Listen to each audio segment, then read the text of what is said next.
And ultimately, we've got a debt and deficit that keeps growing exponentially that we're going to need to collect more taxes down the road. So my concern, Erin, is not for the coming tax code change, but I worry about the next 10, 15, 25, 30 years in front of us. I think taxes are going to go even higher than what this upcoming 2026 change is going to be.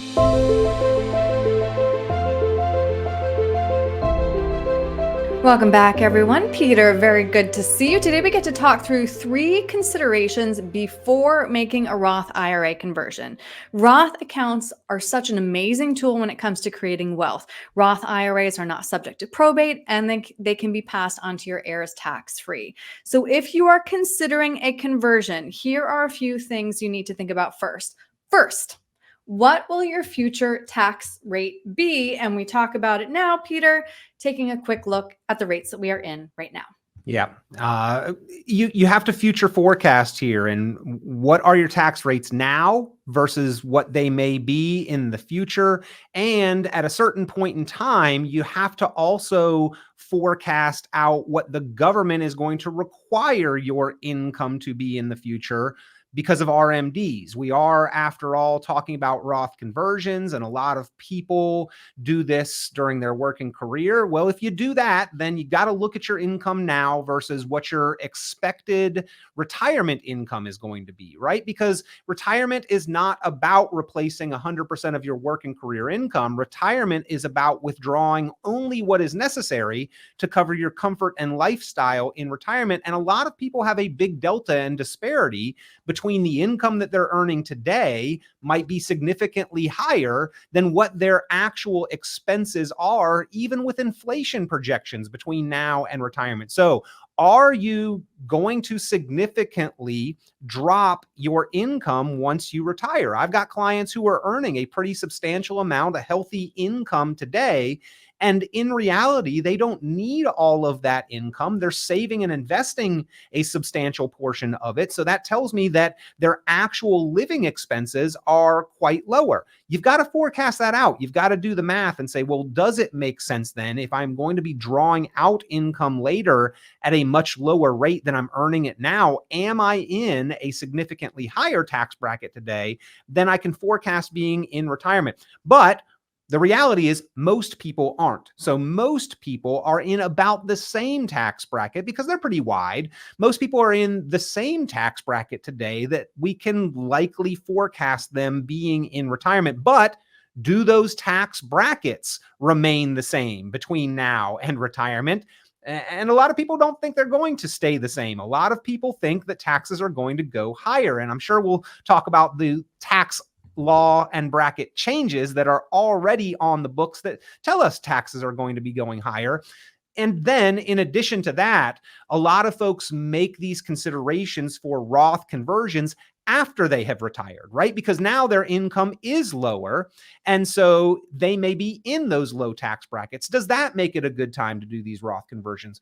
Well, we've got to consider there not only what the tax bracket and the income that we have is today, but even if we might push that up a little bit today and pay higher taxes, does that make sense not only with those tax law changes that are on the horizon, but with the forced distributions that we project that we are going to have to take due to RMD's required distributions? The government is going to force you to take extra income. Is that going to push you into higher tax brackets? So just a lot of math goes into this, Erin, a lot of projection, Absolutely. but Right. there are some pretty good baselines that we can use to do those projections Right. with pretty high level of confidence. Right. And we will get into all those taxes that you were hinting at later. But first, I want to talk through another consideration, which is you need to determine when you need access to those funds. Yeah, because when you're doing those Roth conversions before a certain age, there is a 5-year hold period. Now, that has to go into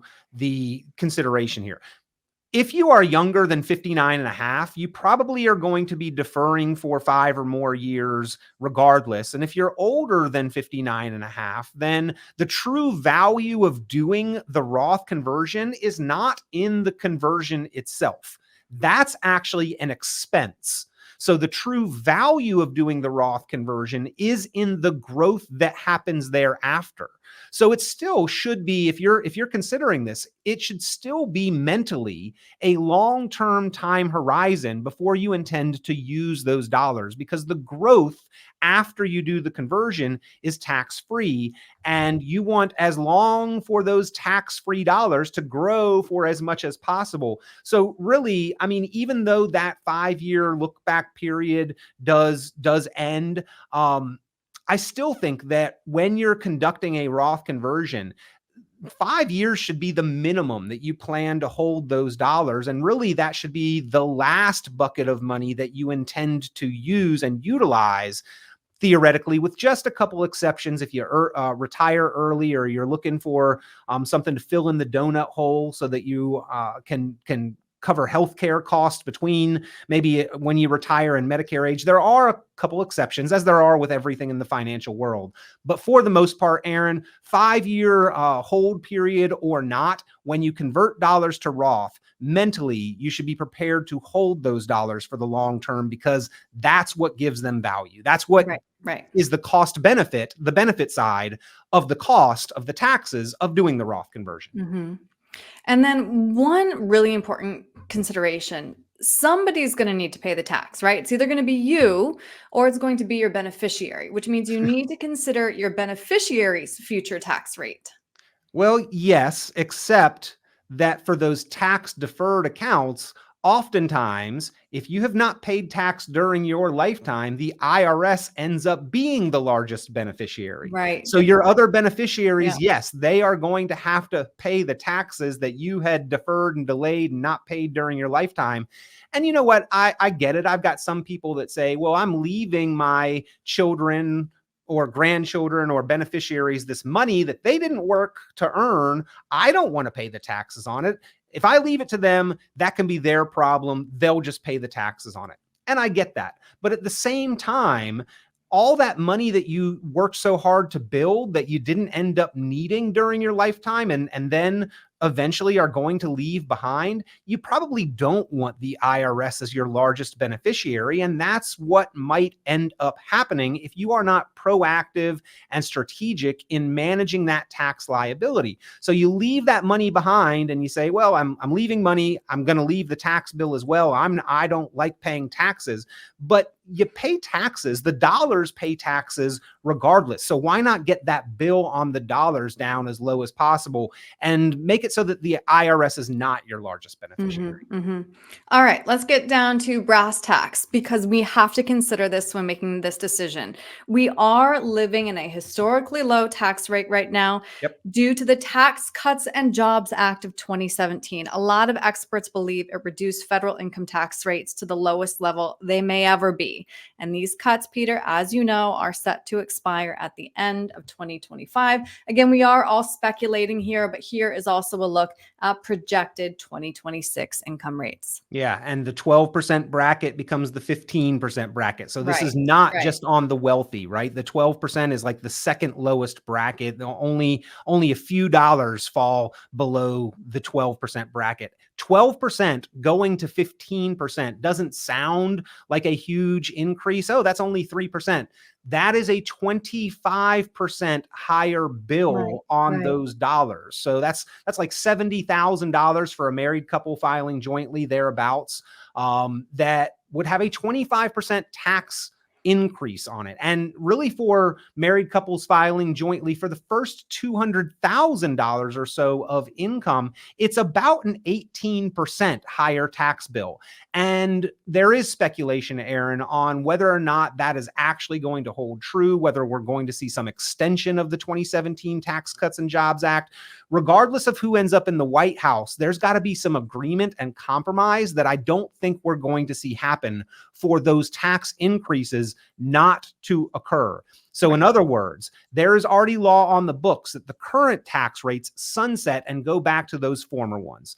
Now, in order for that not to happen, new tax legislation would have to be proposed in Congress, passed by the House, passed by the Senate, and then approved by the president. And those three branches just don't look as though they're going to all come together in kumbaya and agree on tax legislation. One side says that they're not going to extend them. The other side says that they'd like to, but they'd need to agree on on things and compromise on them. And I don't see a lot of hope for that happening. Plus, we've got expenses we've got to cover as a country. And ultimately, we've got a debt and deficit that keeps growing exponentially, Right. that we're going to need to collect more taxes down the road. So my concern, Erin, is not for the coming tax code change, which I do think is going to happen. It's not really in my mind a probably. It is already law on the books, and I don't think anything's going to happen to change that. But I worry about the next 10, 15, 25, 30 years, the course of the next decades in front of us. I think taxes are going to go even higher than what this upcoming 2026 change is going to be, which in my mind means we need to be even more proactive with those Roth conversions. And we do need to take in other factors aside from just the taxes that we would pay on the conversion as we are considering this. Yes, that is the baseline cost, and we need to know what that is and understand it. But we also need to look at whether or not we're going to encounter IRMA if we make these conversions.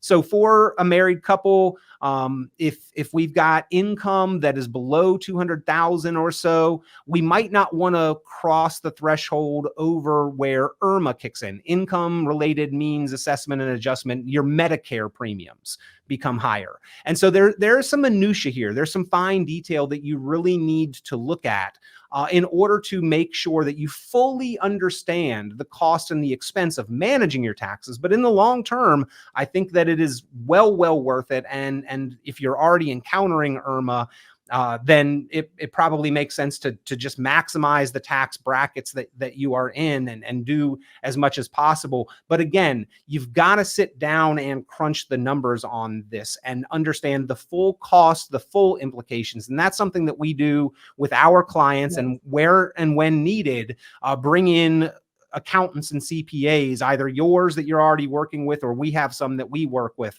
to confirm what we're looking at, to verify the numbers, and to make sure that there's no unexpected, unintended consequences. But if you'd like to see the baseline potential tax savings, we've got a cool online website. It's a calculator where you can crunch the numbers yourself.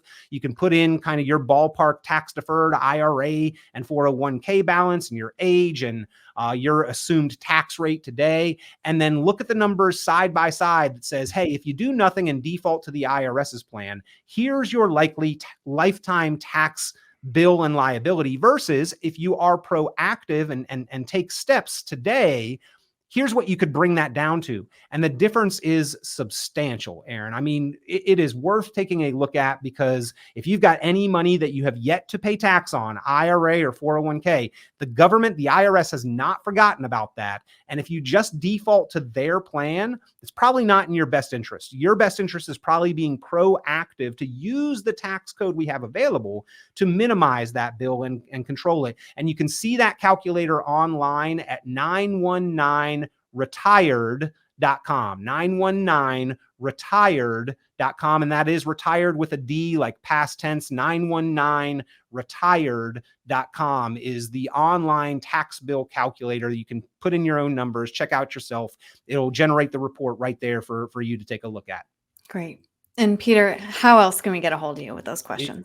Once you take a look at that retirement tax bill calculator, again, you need to understand the ins and outs and all that is going to go in that. And we're happy to talk that through with you. So give me a call at 919-300-5886 to set up a time to really plan strategically to make sure that we are doing things right. 919-300-5886, 919-300-5886. And not too many websites here, but the website is richonplanning.com. It's my last name. It's Richon, but it looks like richonplanning.com. You can email me at peter@richonplanning.com.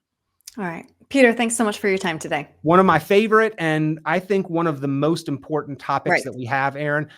Being efficient with your taxes is as effective as shooting for higher returns, but it has far less risk. So let's do it. Let's keep more of your money. All right, Peter, thank you. Thank you.